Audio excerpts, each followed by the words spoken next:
जय हिंद दोस्तों, आप सभी का स्वागत है आपके अपने यूट्यूब चैनल एसजी स्टडी पे। दोस्तों अभी हम लेकर आ गए इंडियन नेवी एमआर के लिए साइंस की क्लास, जिसमें हम करने वाले दोस्तों साइंस के प्रैक्टिस सेट 4 को। इससे पहले दोस्तों हमने 1 से लेकर 3 तक करवा रखे हैं। अगर आप नहीं देखे हो तो लिंक आप लोगों को डिस्क्रिप्शन बॉक्स में मिल जाएगा, प्लेलिस्ट का जाके जरूर देख लीजिएगा। इसमें 15 क्वेश्चन और सारे क्वेश्चन एग्जाम लेवल के क्वेश्चन और सेम ऐसा ही क्वेश्चन आपके एग्जाम के अंदर भी देखने को मिलेगा। कुछ क्वेश्चन आपको सेम टू सेम भी देखने को मिल सकता है, तो आप इन सारे क्वेश्चन को अच्छी तरह से नोट कीजिए, याद कीजिए। ठीक है, चलिए सबसे पहला सवाल की ओर बढ़ते हैं। सबसे पहला सवाल देखिए क्या है आज का। सबसे पहला सवाल बोल रहा है कि ताप बढ़ाने पर धातुओं की चालकता पर क्या प्रभाव पड़ता है। ऑप्शन ए है बढ़ती है, ऑप्शन बी है घटती है, ऑप्शन सी है अपवर्तित रहती है और ऑप्शन डी है कि पहले बढ़ती है फिर घटती है। इसका जो राइट आंसर हो जाएगा दोस्तों वो हो जाएगा ऑप्शन नंबर बी हो जाएगा दोस्तों।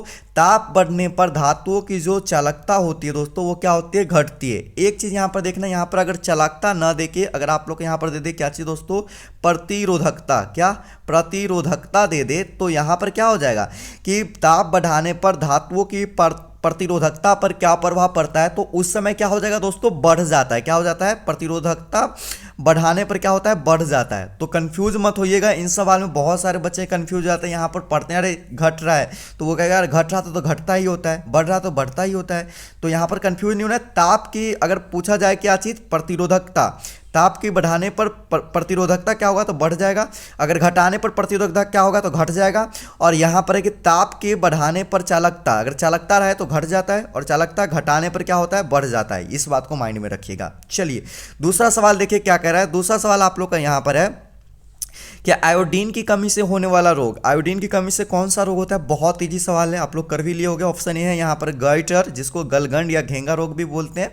उसका रिकेट्स है, ऑप्शन सी रतौंधी और ऑप्शन डी है स्कर्वी। ठीक है, इसका राइट आंसर हो जाएगा ऑप्शन नंबर ए हो जाएगा दोस्तों, घेंगा रोग होता है। आयोडीन की कमी से कौन सा रोग होता है, घेंगा रोग। बाकी यहाँ पर रिकेट्स है, ये विटामिन डी की कमी से रोग होता है। किसके, विटामिन डी की कमी से होता है। ये जो होता है स्कर्वी दोस्तों विटामिन सी की कमी से होता है। और यहाँ पर रतौंधी जो रोग है दोस्तों विटामिन किसके कमी से, ए की कमी से होता है। ठीक है, तो आप सारे को याद रखिएगा, ये सारे क्वेश्चन आपके एग्जाम में पूछा गया क्वेश्चन है और एक बार नहीं बहुत बार रिपीटेड क्वेश्चन है। अगला सवाल 3 नंबर देखिएगा क्या कह रहा है मेरे भाई।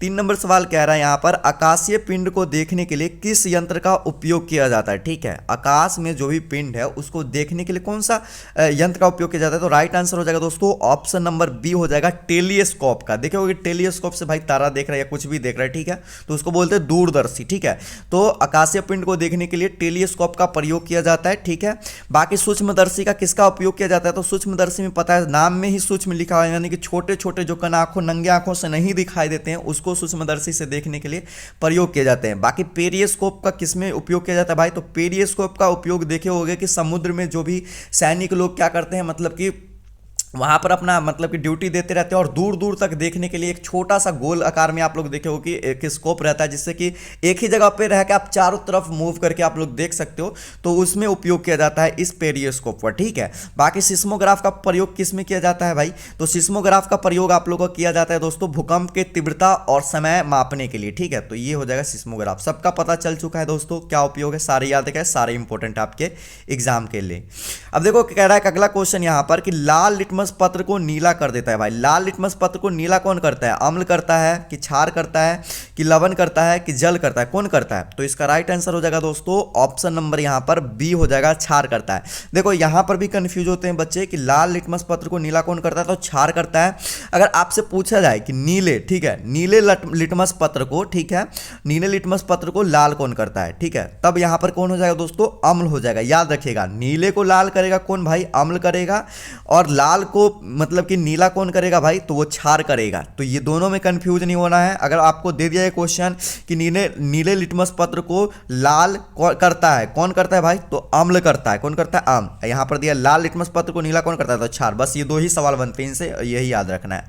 अगला देखो यहां पर क्वेश्चन बोल रहा है कि रक्त का लाल रंग किसके कारण होता है। रक्त में जो लाल रंग होता है दोस्तों वो किसके कारण होता है, तो यहाँ पर देखो option A calcium, option B है मैग्नीशियम, ऑप्शन सी है हीमोग्लोबिन और ऑप्शन डी है आयरन। राइट आंसर होगा दोस्तों ऑप्शन नंबर सी हीमोग्लोबिन। रक्त में लाल रंग जो होता है दोस्तों हीमोग्लोबिन के कारण होता है, तो आप लोग को याद रखना है। अगला सवाल की ओर बढ़ते हैं। अगला सवाल देखिए बोल रहा है एक हॉर्स पावर, ठीक है, एक हॉर्स पावर जिसको कि हिंदी में अश्व शक्ति बोलते हैं, में कितने वाट होते हैं? तो इसका जो राइट आंसर हो जाएगा ऑप्शन नंबर सी हो जाएगा दोस्तों, 746 वाट होता है। एक हॉर्स पावर के अंदर 746 वाट होते हैं, तो आप लोग को याद रखना है। अगला सवाल देखिए, कल वाले प्रैक्टिस सेट जो भी देखे होंगे वो इजीली ये कर लिए होंगे, क्योंकि मैंने बताया था कि एक क्वेश्चन आपके सेट में जरूर रहेगा सदिश और अदिश से। तो यहाँ पर बोला है निम्न में से सदिश राशि कौन है? पहले तो आप लोग कमेंट करके बताओ, जिनको नहीं पता है पिछले प्रैक्टिस सेट जो लगाया हूँ 3 नंबर प्रैक्टिस सेट वो देखना, उसमें पूरा कॉन्सेप्ट क्लियर किया हूँ। इसका ट्रिक याद करने का पूरा याद हो जाएगा।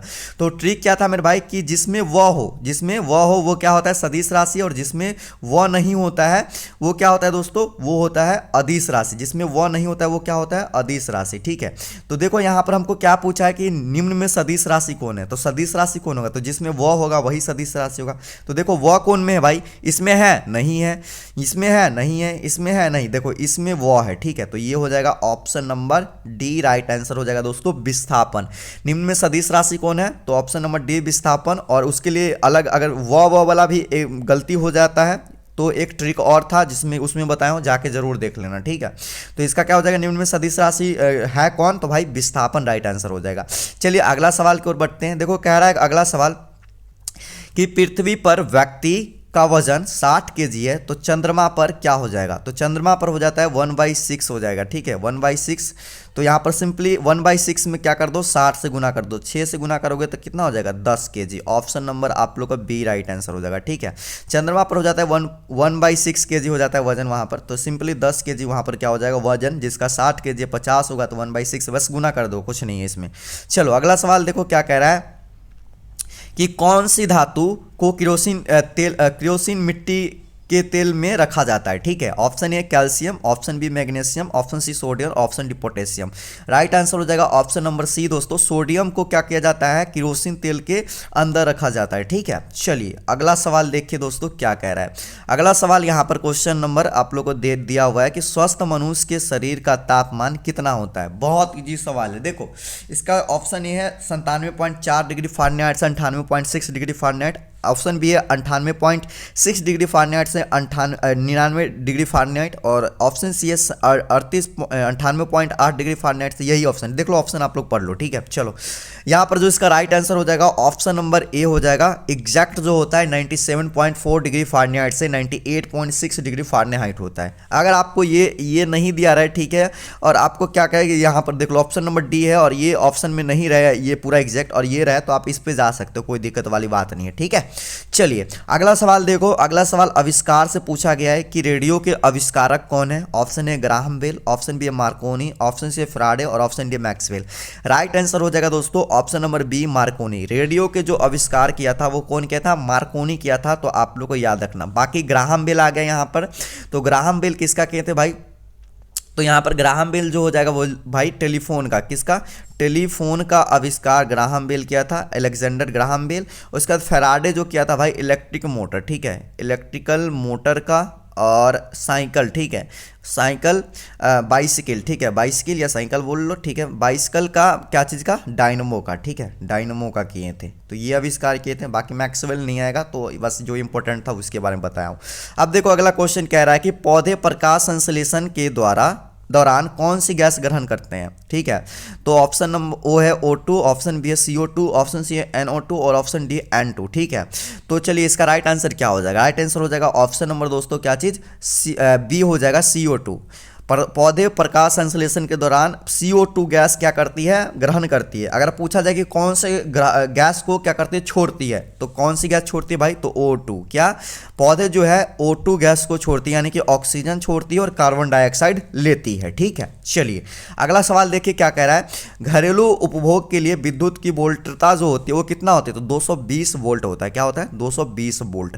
अगला क्वेश्चन है कि यदि सोडियम का परमाणु क्रमांक, ठीक है, 11 है, ठीक है, परमाणु संख्या 11 है, तो इसका परमाणु द्रव्यमान क्या होगा? देखो परमाणु क्रमांक तो सब याद कर लेते हैं, लेकिन परमाणु द्रव्यमान निकालने की बारी आती है तो नहीं हो पाता है। सिंपल ट्रिक मैं बताऊंगा निकालने का, उस पर ज़्यादा से ज़्यादा निकल जाते हैं। 1-2 ही होते हैं तत्व जिनका अपवाद में नहीं हो पाता है। ठीक है, तो यहाँ पर देखना कि अगर परमाणु संख्या अगर सम रहे, ठीक है, क्या रहेगा? सम रहे, सम में यहाँ पर अंक दिया रहे, ठीक है, अगर सम में अंक रहे तो उसमें सिर्फ 2 से गुना करो, वही आपका आंसर हो जाएगा। ठीक है, अगर यहाँ पर विषम में है, अगर विषम में आपको रहा है तो विषम में करना होता है क्या चीज़ दोस्तों, उसमें विषम में क्या कर दो, विषम में भी 2 से गुना कर दो और बस 1 जोड़ दो, क्या कर दो 1 जोड़ दो, वही आंसर आपका हो जाएगा। जैसे कि यहाँ पर देखो कि सोडियम का परमाणु संख्या कितना है भाई 11 दिया है, तो 11 हो गया, ठीक है, और गुना करना है 2 से और प्लस में क्या करना है 1। 1 क्यों किया भाई, क्योंकि विषम है, अगर विषम नहीं रहता सम रहता तो क्या करते इसको हटा देते, तो यहाँ विषम है तो ये कर दो, तो 11 दूना 22 हो गया, 22 1 23 हो गया, ठीक है। देखो ऑप्शन नंबर आप लोग को सी दिख रहा होगा, ये इसका राइट आंसर हो जाएगा। 1 से लेकर और 20 तक के जो भी होते हैं ना परमाणु संख्या, इससे इजीली निकल जाएंगे इस ट्रिक पे, बस वही 2-3 जो है ना वो नहीं निकल पाते हैं, जैसे कि 5 हो गया ऐसे करके, और 2-3 है, बस 1 से 20 में लेके 3 या 4 जो होंगे इस ट्रिक को फॉलो नहीं करते, बाकी सारे फॉलो कर लेते हैं, ठीक है। बाकी वीडियो देख लेना इस पे स्पेशल, अगर या स्पेशल क्लास पर लूँ तो बता देना, मैं ले लूँगा, ठीक है। चलिए आगे देखो कि विद्युत मोटर किस सिद्धांत पर कार्य करती है। ऑप्शन ए अन्योन्य प्रेरण, ऑप्शन बी विद्युत चुंबकीय प्रेरण, ऑप्शन सी है चुंबकीय प्रेरण, ऑप्शन डी है उपयुक्त सभी, ठीक है। इसका राइट आंसर हो जाएगा दोस्तों ऑप्शन नंबर बी हो जाएगा, विद्युत चुंबकीय प्रेरण पर विद्युत मोटर जो है दोस्तों वो कार्य करता है। तो आज के टोटल 15 क्वेश्चन थे, टोटल 15 क्वेश्चन में अपना स्कोर जरूर बताना कितना आप लोगों ने सही किया। और कंटिन्यू क्लास चल रहा है इंडियन नेवी एमआर का, तो क्लास करो मेरे भाई, वीडियो को शेयर करो अपने सारे स्टडी ग्रुप में और अपने दोस्तों के साथ, जिससे कि उनका भी तैयारी बेहतर हो सके। और कमेंट जरूर करना कि कितना आपने स्कोर सही किया। इस वीडियो को शेयर कीजिए और इस पीडीएफ को आप लोग फिर बिल्कुल फ्री में आप लोग को मिल जाएगा हमारे टेलीग्राम चैनल एसजे स्टडी पे, लिंक आप लोग को डिस्क्रिप्शन बॉक्स में, या आप लोग टेलीग्राम पे जाके एसजे स्टडी सर्च कर लेना, ज्वाइन हो जाना, आंसर भी इसके अंदर आप लोग को देखने को मिल जाएंगे सारे के, ठीक है। बाकी सेकंड चैनल को सब्सक्राइब नहीं किया सब्सक्राइब कर लेना, लिंक उसका भी डिस्क्रिप्शन बॉक्स में और इंस्टाग्राम का भी लिंक डिस्क्रिप्शन बॉक्स में दे रखा हूँ, ठीक है। इंस्टा भी फॉलो जरूर कर लीजिएगा, ठीक है। बाकी हम मिलते हैं एक और न्यू क्लास में दोस्तों, तब तक के लिए जय हिंद, वंदे मातरम।